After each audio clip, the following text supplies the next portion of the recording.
daria ao Senhor? O que eu daria ao Senhor pela minha salvação?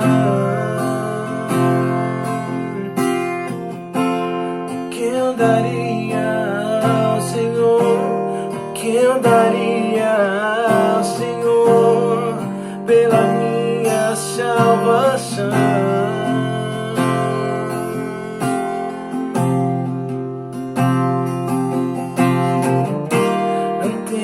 Nada que oferecer, te dou meu coração.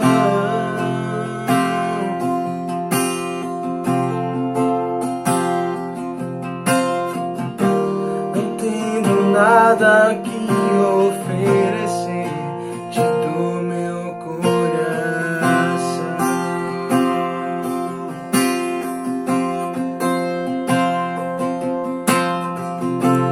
O que eu daria ao Senhor? O que eu daria ao Senhor pela minha salvação?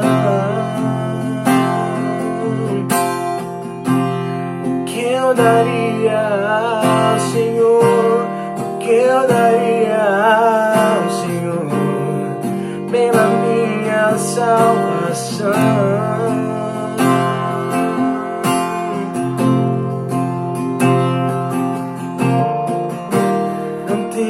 Nada que oferecer, te dou meu coração.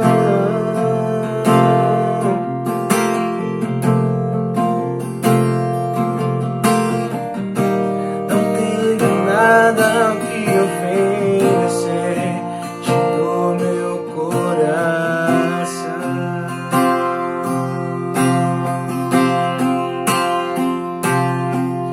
Beberei da salvação, proclamarei o teu nome, pagarei os votos que fiz em tua presença.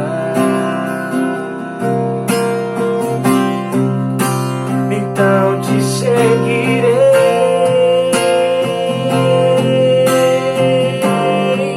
sem de ti me desviar.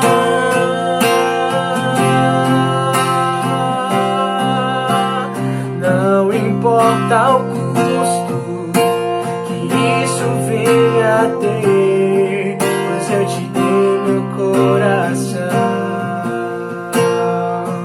Jesus, eu te dei meu coração.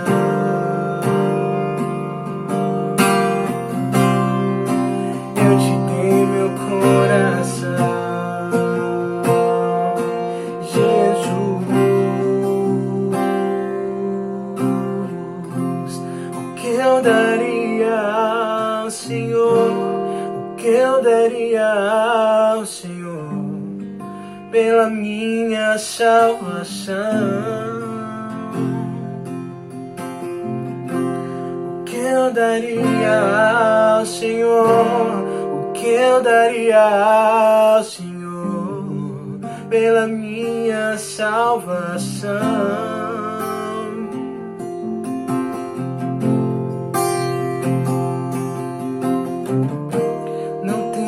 Nada que oferecer, te dou meu coração.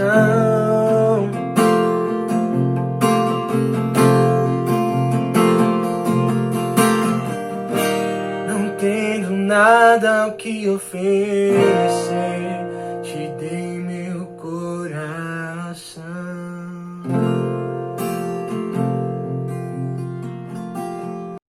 Olá, amados, graça e paz da parte do Senhor nosso Deus e Pai. Nessa noite feliz, nesse santo lugar, estaremos celebrando a ceia do Senhor.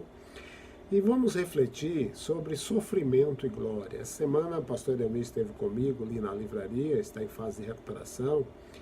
E, obviamente, que ele foi sem orientação médica. Ele não deveria ter saído, mas ele saiu de teimoso. e depois logo foi para casa. Mas a gente pode perceber que no sofrimento, né, aquele semblante sereno da glória de Deus sendo manifestada em sua vida, como fortaleza para que ele continue superando os obstáculos, é fundamental. E é fundamental também na minha vida e na sua vida. Portanto, vamos refletir hoje sobre esse tema, sofrimento e glória.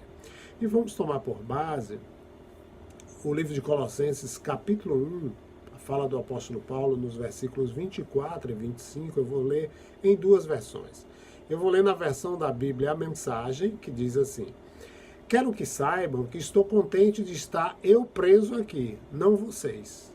Há muito sofrimento. Há muito sofrimento ainda para acontecer nesse mundo. O tipo de sofrimento que Cristo suportou. E não recusa a oportunidade de assumir minha porção de sofrimento na parte que cabe à igreja. Versículo 25. Quando me tornei um servo na igreja, experimentei o sofrimento como um dom. O modo de Deus me ajudar a servir vocês na exposição da verdade. Versão da Bíblia, mensagem. Na versão da Bíblia King James, 1 Colossenses capítulo 1, versículo 24 e 25, diz: agora me alegro nos meus sofrimentos por vós, e completo no meu corpo o que resta das aflições de Cristo em benefício do seu corpo, que é a igreja, da qual me tornei servo de acordo com a convocação de Deus que me foi outorgada para convosco, a fim de tornar completamente conhecida a palavra de Deus. Querido Deus, eu te louvo por essa oportunidade. Vivemos adversidades, vivemos alegrias, superamos obstáculos e continuamos convictos da necessidade de sermos dependentes de Ti. Pai, fortalece a Tua igreja. Fortalece o cansado, fortalece o abatido, fortalece aquele que tem medo de enfrentar determinadas realidades, fortalece a cada um de nós, porque o importante é sermos dependentes de Ti. O importante é entendermos que estando contigo, onde quer que estejamos, estamos em Ti. Somos Teus para louvor da Tua glória, porque em Ti, em Teu Filho, vivemos, nos movemos e existimos. Então fala a Tua igreja nesta noite. Fortalece a Tua igreja na dimensão da alegria, na dimensão da adversidade, para compreender que a adversidade nada mais é que um exercício para nos fortalecer e gerar ainda mais convicção e alegria em Ti, baseada naquilo que Teu Espírito Santo imprime em nós.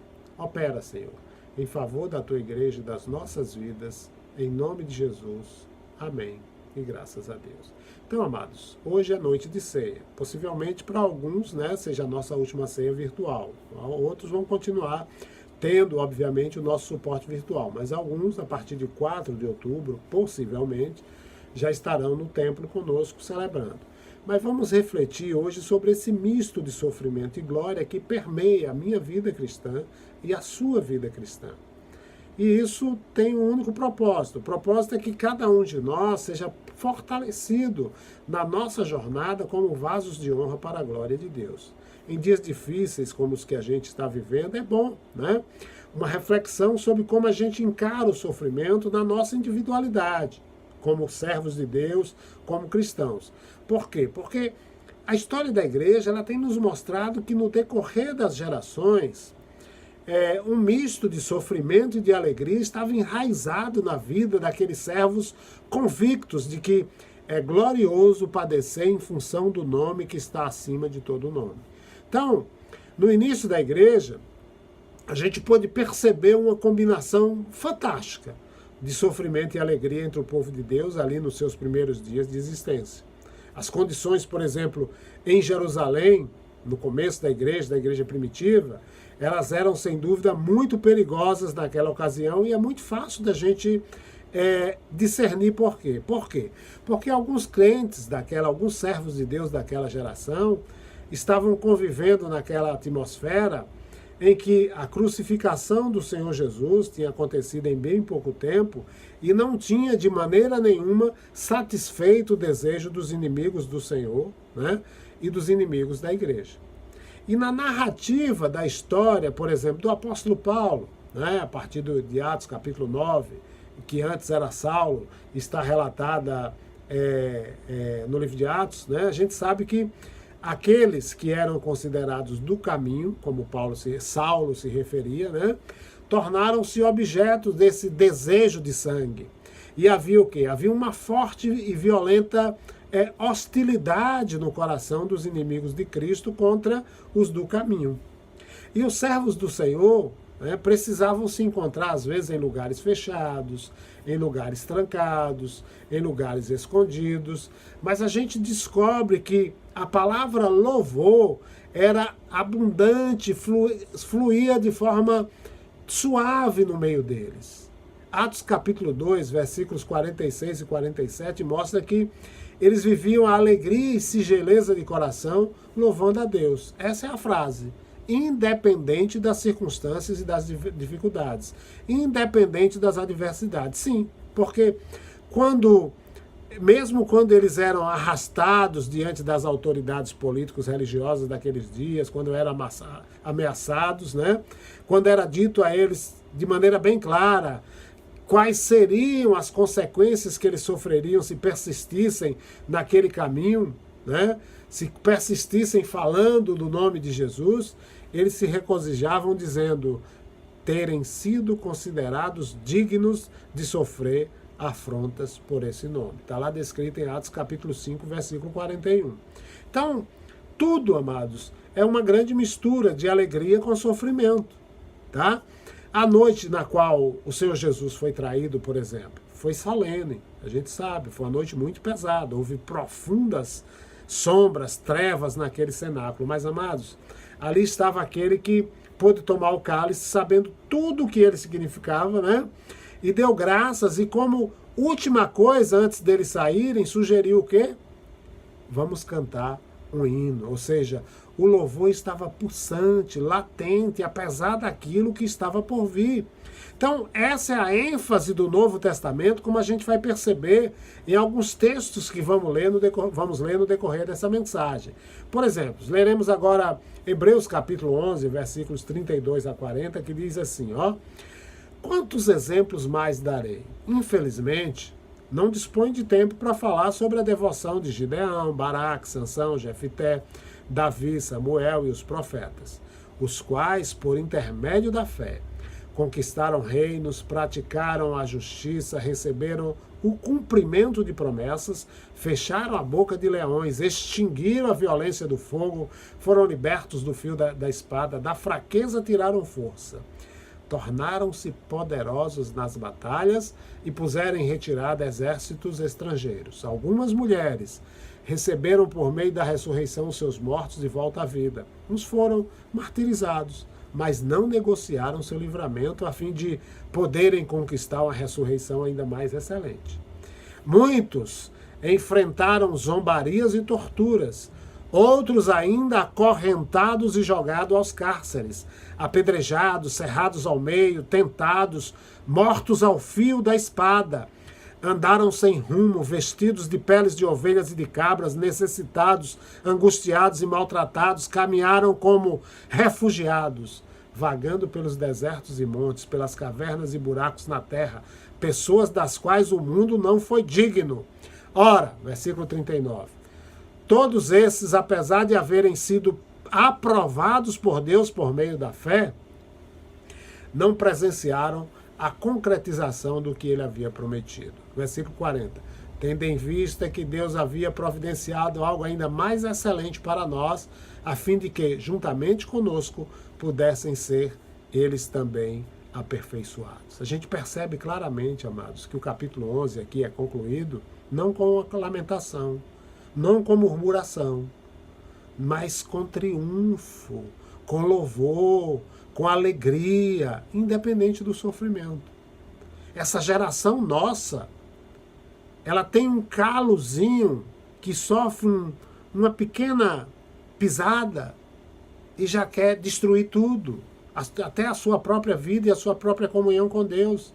À medida que a gente for lendo, amados, versículo por versículo, a gente vai ver força, a gente vai ver triunfo, a gente vai ver auge, a gente vai ver que nada é pesaroso registrado nesse texto, né? O que isso tudo nos diz? Tudo se resume na mesa do Senhor que vamos partilhar hoje, no momento que a gente vai experienciar. Porque aos seus discípulos, em Mateus capítulo 20, versículos 22 e 23, Jesus diz: podeis vós beber o cálice que eu estou para beber? Tem muito crente hoje que nem se atém a essa pergunta. Nem para pensar. Ah, fulano mexeu comigo. Ah, fulano falou de mim. Ah, fulano fez isso. Esse cálice, amados, para eles, os servos de Deus, representou o cálice da paixão e do sofrimento. Assim como para nós. E isso representava e representa cumprir o que restava das aflições de Cristo a favor do seu corpo, como lemos Colossenses 1:24. Paulo diz claramente que é o que nós devemos dizer: agora me alegro nos meus sofrimentos por vós e completo no meu corpo o que resta das aflições de Cristo em benefício do seu corpo, que é a igreja. Isso era sofrimento. E eles beberam o cálice mesmo até a morte. E tem muitos servos de Deus hoje que estão bebendo. Mas tem muitos que estão desistindo. Amados, tome qualquer um desses homens do passado. Se houve um homem em todo esse círculo que nunca jamais deveria, por exemplo, ter cantado, ter se regozijado, ter andado de cabeça erguida novamente, permanecendo cabisbaixo e melancólico, né, deixando sempre claro para as pessoas que ele fez confusão, essa pessoa seria Pedro.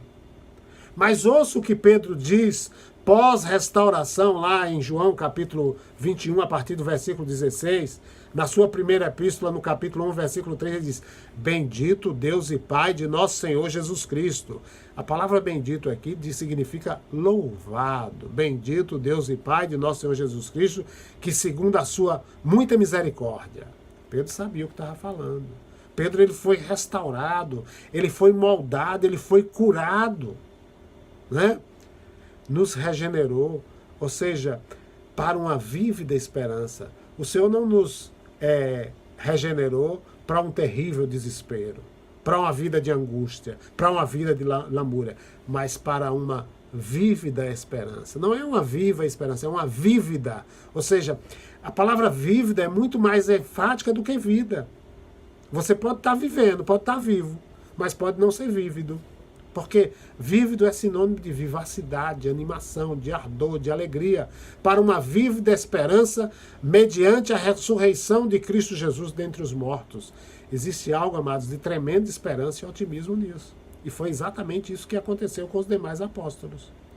Talvez você, né, esteja andando de cabeça baixa porque se queixa das aflições que está sofrendo como cristão. Isso é uma vergonha. Você não foi chamado para isso, mas para andar de cabeça erguida, olhando, amados, para e por cada um dos seus irmãos, que assim como você foram resgatados para uma vida de sofrimento, mas também para uma vida de glória, pelo caminho de testemunho, de obediência e de confiança, né? De que quem nos chamou garante a nossa vitória. Atentem para isso, irmãos. Levantem o semblante. Quando eu digo, amados, levante o semblante, eu digo para você, como é que você não aceita a comunhão dos seus sofrimentos? Você tem que andar de cabeça erguida como cristão. Primeiro a gente precisa ter em mente uma coisa, que é para isso que a gente deve buscar a ajuda do Espírito Santo. Que a gente vai ter uma trajetória de sofrimento se a gente estiver em comunhão com o Senhor Jesus Cristo. Não tem como ser diferente. Se estivermos em Cristo, padeceremos sofrimento. Isso é um ponto. Muitos, por não avaliarem isso, né, desde o começo da jornada, têm passado por prolongados períodos de derrota e são privados de quê? De alegria. Se tornam resmungões.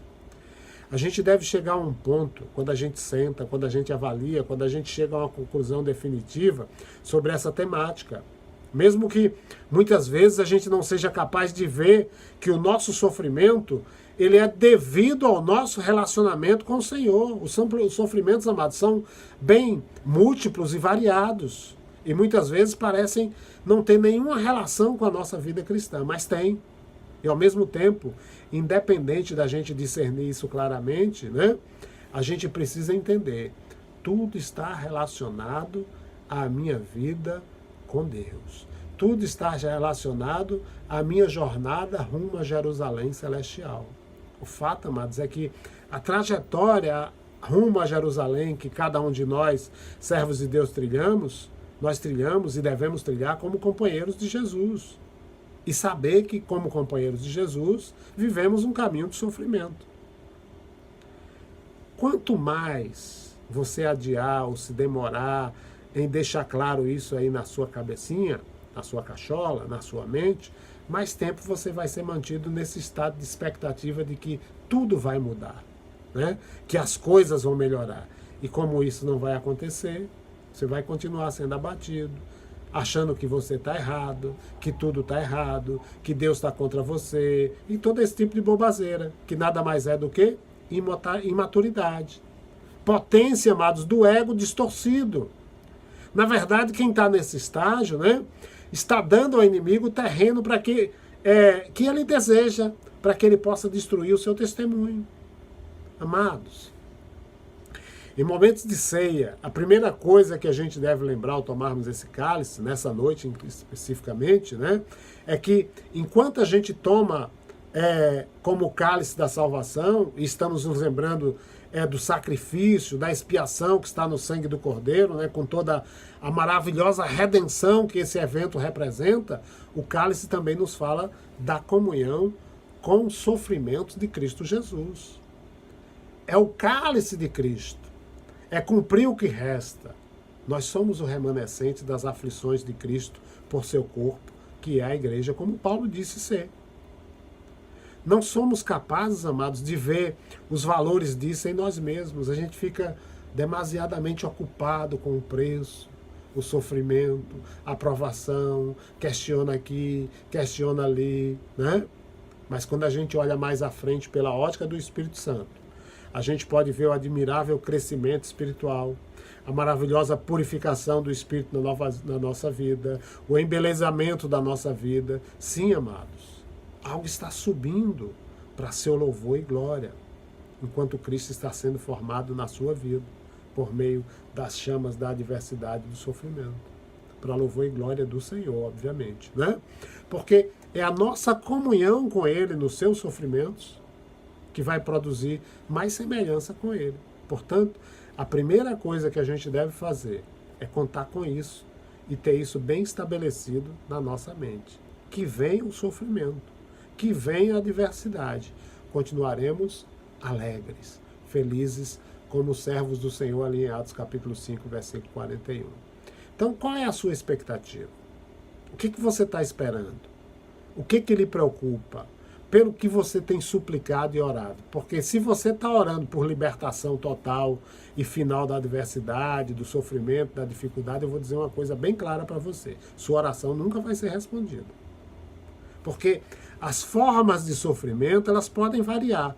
Mas de uma forma ou de outra, a gente vai estar avançando até o fim nesse caminho de adversidade. Por quê? Satanás, ele não vai se tornar seu amigo enquanto você for amigo de Jesus Cristo. O reino de Satanás não vai se mobilizar para lhe ajudar enquanto você pertencer ao reino que é oposto ao dele. Compreenda isso.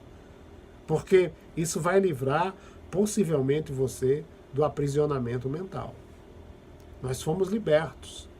E vivemos uma libertação, ou uma liberdade, vamos pensar assim, sem libertação.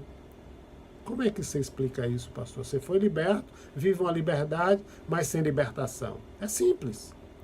Esse é o segundo passo que a gente precisa entender, o segundo ponto, que é o ponto da libertação. Porque mesmo quando não há libertação, a gente é livre.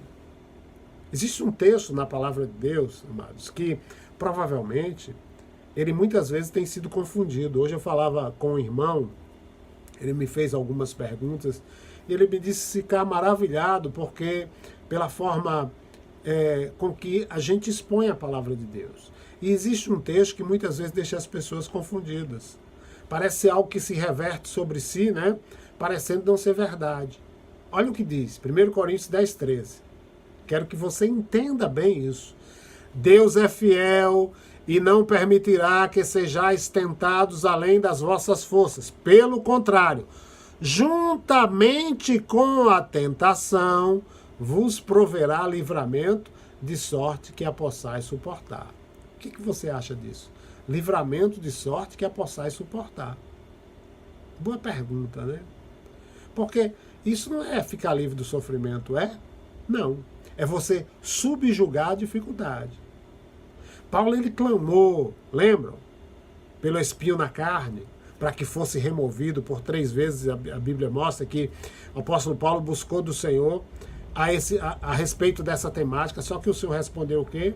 2 Coríntios 12, versículos 8 a 10, a minha graça te basta, Paulo, porque o meu poder se aperfeiçoa na fraqueza. Qual foi a reação de Paulo? Foi de boa vontade, pois mais me gloriarei nas fraquezas, para que sobre mim repouse o poder de Cristo, porque quando sou fraco, então é que sou forte. Amados, Paulo não foi liberto desse mensageiro de Satanás. E aí? Reclamona. Essa é a maneira clara de descrever sua aprovação. A gente pode tomar isso para explicar a nossa aprovação pessoal, essa pessoa difícil com quem a gente tem que viver. Muitas vezes a gente quer desistir de se relacionar com todo mundo. Esses irmãos que nos causam dor de cabeça, que às vezes causam angústia de mágoa, de alma, ou seja o que for. Então vamos direto ao ponto. Isso é algo, amados, que o diabo quer usar para a sua desgraça. Você reclamar do sofrimento, para arruinar o seu testemunho. E o Senhor, de maneira definitiva e deliberada, permitiu isso. Paulo não foi liberto desse ferrão em sua carne, desse mensageiro de Satanás que constantemente o esbofeteava, e ainda assim Paulo era livre. Eu sou livre, eu tenho minhas adversidades, mas eu sou feliz, porque de boa vontade, pois, mais me gloriarei nas fraquezas. Como disse o antigo guerreiro, olha, Antigo Testamento, Josué capítulo 14, versículo 12, o guerreiro do Antigo Testamento, não lembro se foi Caleb, ele disse assim: Senhor, dá-me esse monte, não remova essa montanha, não tire ela do caminho, dê-me a chance de dominar, de subjugar, de ganhar ela de forma soberana para mim. É assim que você tem que fazer com a sua adversidade. Não remova não, Senhor. Eu vou lutar para superar. Então, concluindo, eu sei que o que eu estou dizendo não é fácil, mas na minha vida não são meras palavras. Tudo é resultado de quê? Exercício pessoal. Muita entrega, muita submissão ao agir do Espírito Santo pela palavra de Deus, né? Deus sabe como a gente tem clamado e buscado libertações que não têm chegado na vida de alguns irmãos. Me perdoe por essas palavras, né, que estou trazendo nessa noite. Mas eu quero respaldar aquilo que eu estou dizendo para você pela vida do apóstolo Paulo. O apóstolo Paulo diz em 2 Coríntios capítulo 11, sobre ele, versículos 23 a 33, o seguinte: são servos de Cristo? Eu ainda mais. Me expresso como se estivesse enlouquecido, pois trabalhei muito mais. Fui encarcerado mais vezes, fui açoitado mais severamente em perigo de morte várias vezes, 5 vezes recebi dos judeus 39 açoites, 3 vezes fui espancado com varas, 1 vez fui apedrejado, 3 vezes sofri naufrágio, passei um dia e uma noite exposto à fúria do mar, muitas vezes passei por perigos em viagens, perigos em rios, perigos entre assaltantes, perigos entre meus próprios compatriotas, perigos entre os gentios, perigos na cidade, perigos no deserto, perigos no mar, perigos entre falsos irmãos. Trabalhei arduamente por diversas vezes. Fiquei sem dormir, passei fome, sede, e muitas vezes atravessei longos períodos em jejum. Suportei frio e nudez. Além de tudo isso, pesa diariamente sobre mim a responsabilidade que tenho para com todas as igrejas. Ora, quem se enfraquece, que eu semelhantemente não me sinta enfraquecido. Quem se escandaliza, que eu de igual forma não fique indignado. Se, portanto, devo me orgulhar, então que seja nas atitudes que revelam minha própria fraqueza. O Deus e Pai do Senhor Jesus Cristo, que é bendito por toda a eternidade, sabe que não estou falseando a verdade. Em Damasco, o governador da cidade, sob a autoridade do rei Aretas, vigiava a cidade dos Damascenos com o firme propósito de prender-me.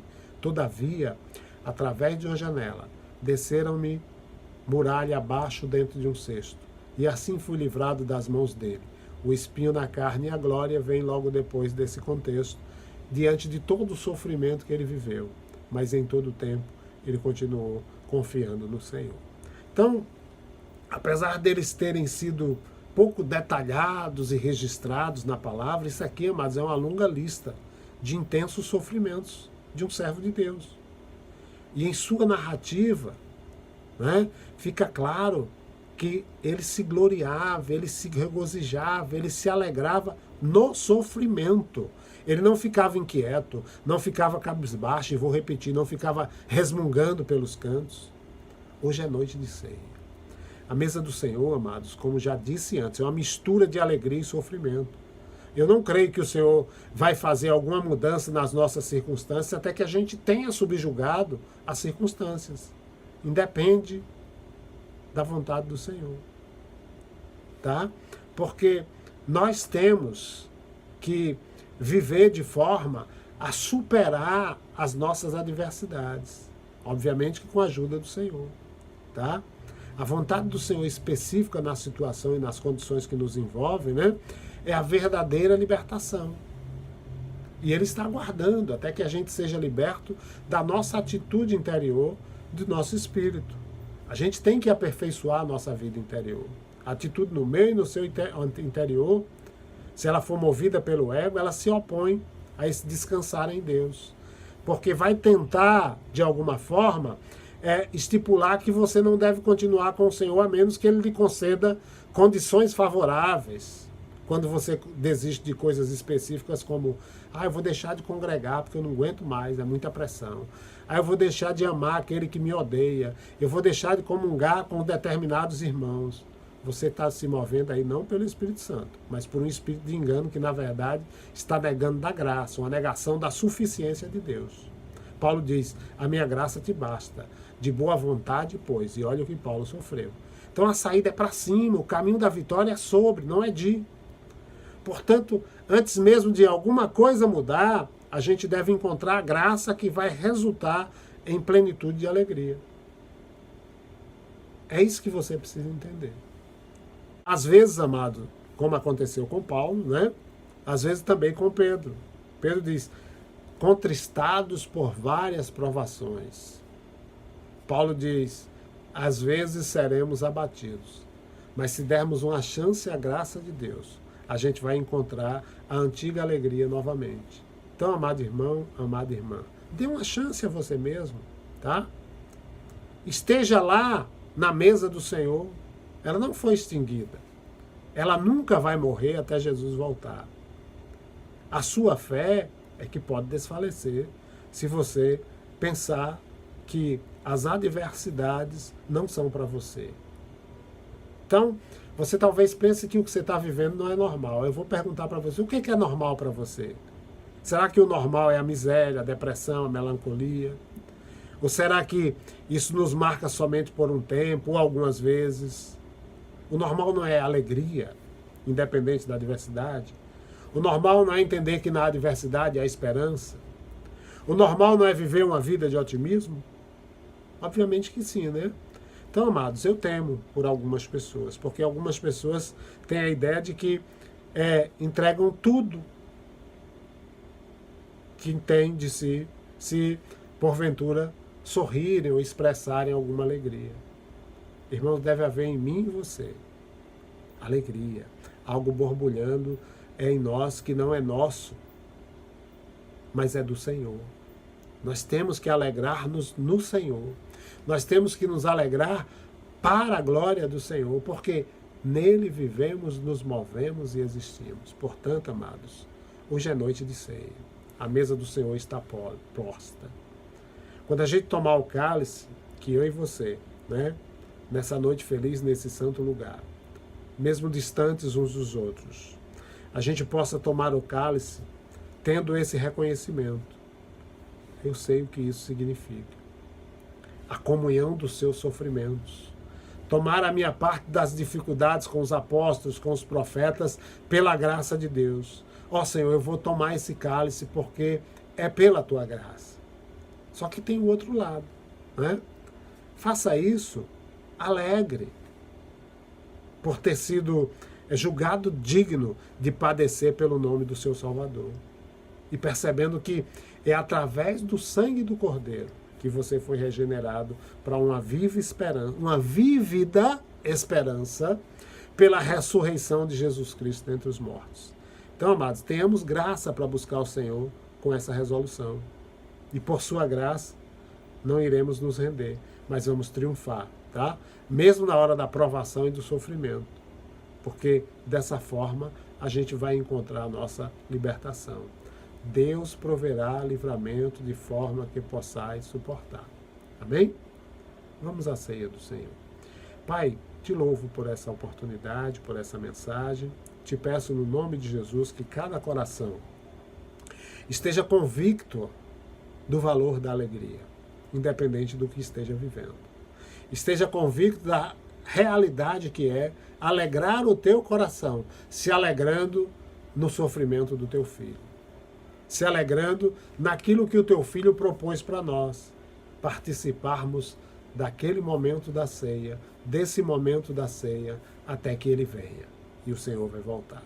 Maranata, ora vem, Senhor Jesus.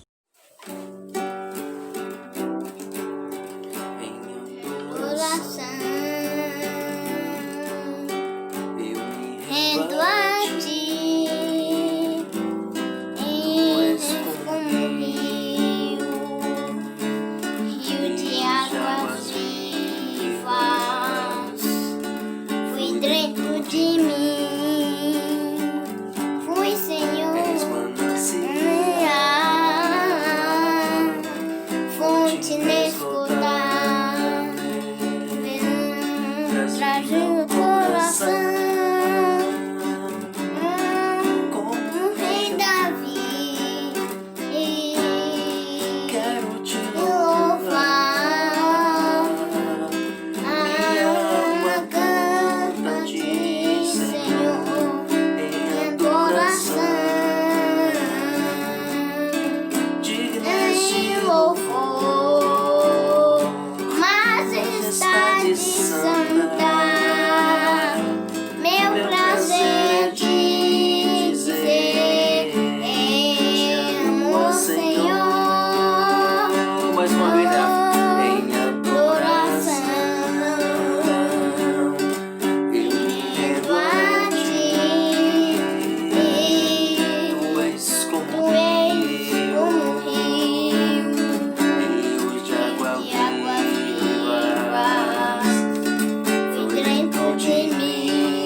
prazer é te dizer, te amo, ó Senhor.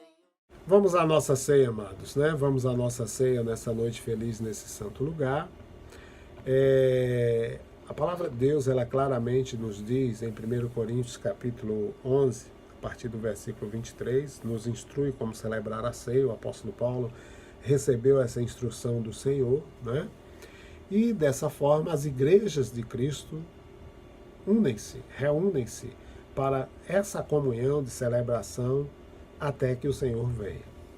O apóstolo Paulo diz assim: pois eu recebi do Senhor o que também vos entreguei, que o Senhor Jesus, na noite em que foi traído, tomou o pão e logo após haver dado graças, o partiu e disse: se é o meu corpo que é dado por vós, fazei isso em memória de mim.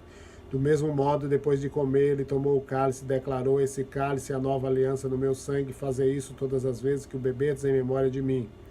Portanto, todas as vezes que comerdes desse pão e beberdes deste cálice, proclamais a morte do Senhor até que ele venha. Então, a diversidade para quê, né, amados?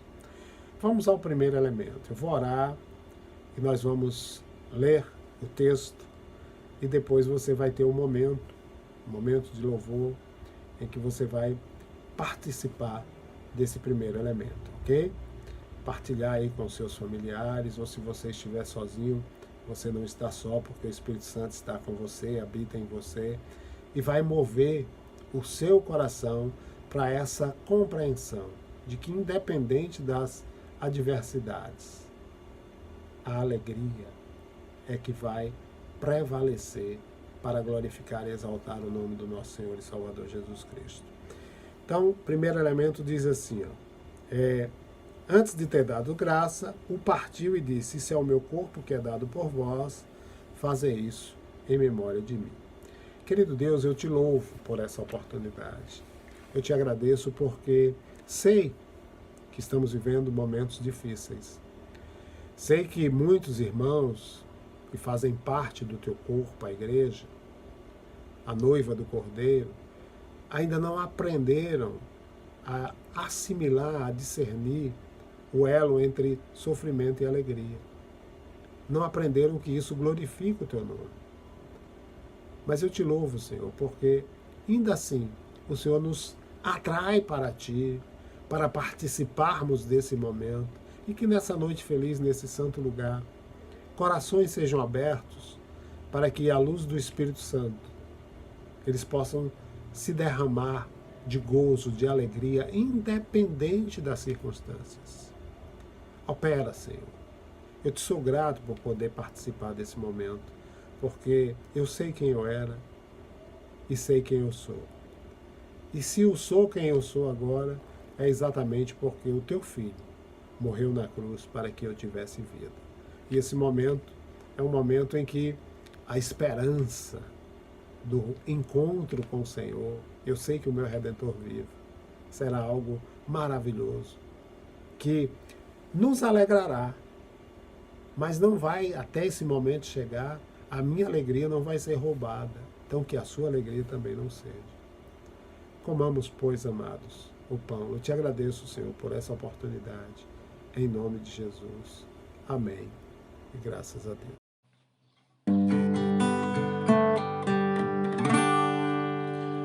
Pão da vida, pão dos céus, pão de Deus é o meu Jesus.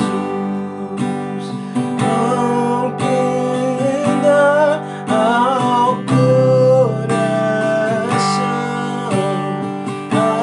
alegria, paz e luz. Pão que dá ao coração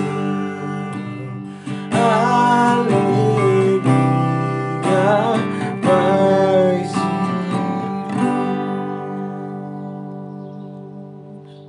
Vamos, amados, ao segundo elemento, versículo 25 do capítulo 11 de 1 Coríntios diz assim: do mesmo modo, depois de comer, ele tomou o cálice e declarou: esse cálice é a nova aliança no meu sangue, fazei isso todas as vezes que o beberdes em memória de mim.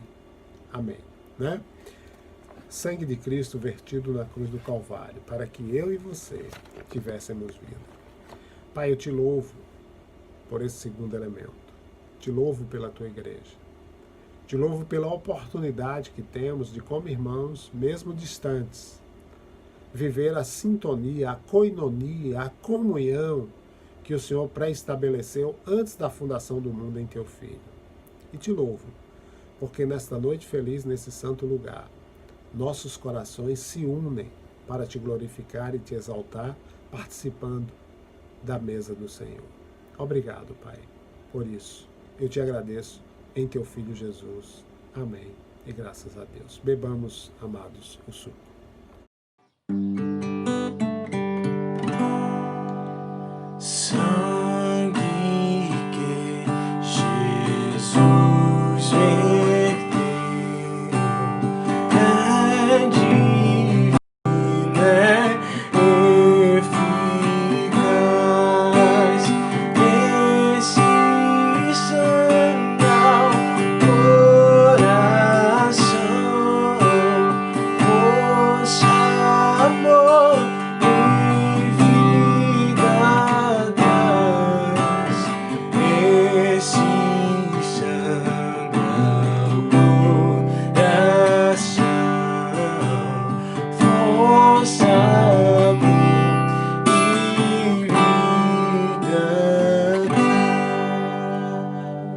Pronto, bênção. Concluímos a nossa etapa e continuaremos sorrindo, felizes, porque o Senhor nos deu as dificuldades para que a gente se aperfeiçoe. Meu poder se aperfeiçoa na fraqueza. Levantem suas mãos aos céus.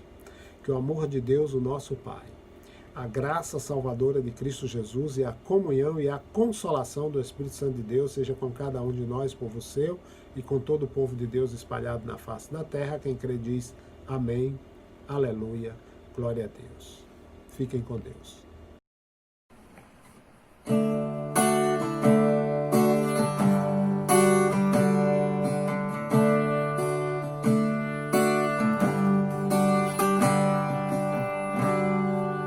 Ele não tinha qualquer beleza ou majestade para nos atrair. Nada havia em sua aparência para o desejarmos,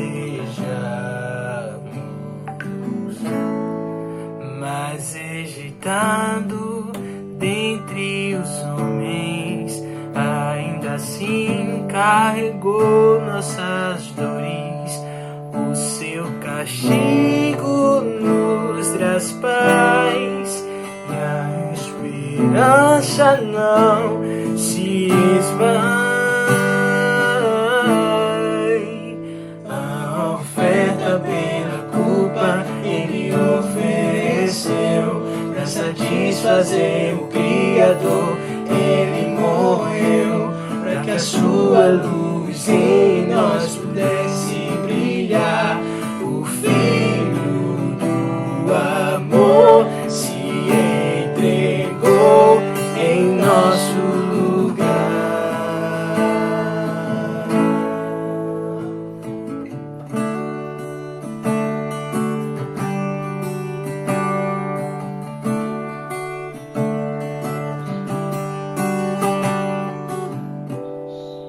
Mas rejeitado dentre os homens, ainda assim carregou nossas dores.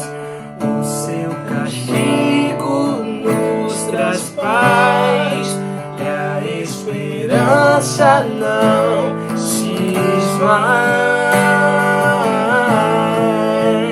A oferta pela culpa ele ofereceu para satisfazer o Criador. Ele morreu para que a sua luz em nós pudesse brilhar. O Filho do amor se entregou em nosso lugar. És o Cordeiro que pelos nossos pecados foi esmagado, sem dizer uma só palavra.